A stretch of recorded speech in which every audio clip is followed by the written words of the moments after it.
রিয়া ছিল এক সাধারণ 18 বছরের মেয়ে। কলেজ শেষে সন্ধ্যার সময় বন্ধুদের সঙ্গে গল্প করতে করতে বাড়ি ফিরছিল। কিন্তু আজ তার মনে কেমন যেন এক অস্বস্তি হচ্ছিল। বাড়ির পথটা একটু নির্জন, দুই পাশে পুরনো গাছের সারি। রিয়া হেঁটে চলেছে, হঠাৎ পেছন থেকে কারো নিঃশ্বাস ফেলার শব্দ শুনতে পেল। সে ঘুরে তাকালো, কিন্তু কেউ নেই।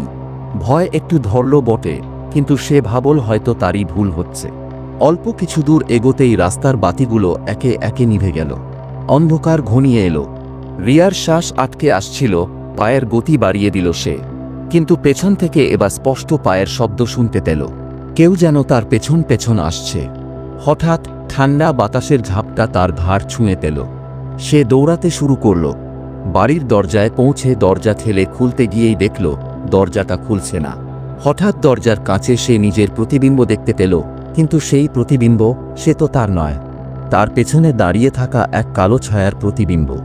রিয়ার চিৎকার বেরিয়ে আসার আগেই এক শীতল হাত তার মুখ চেপে ধরল, এবং চারদিক নীরব হয়ে গেল।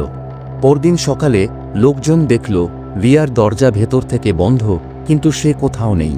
কেবল আয়নার সামনে তার মোবাইল পড়ে আছে, পর্দায় লেখা, ও আমায় নিয়ে গেছে।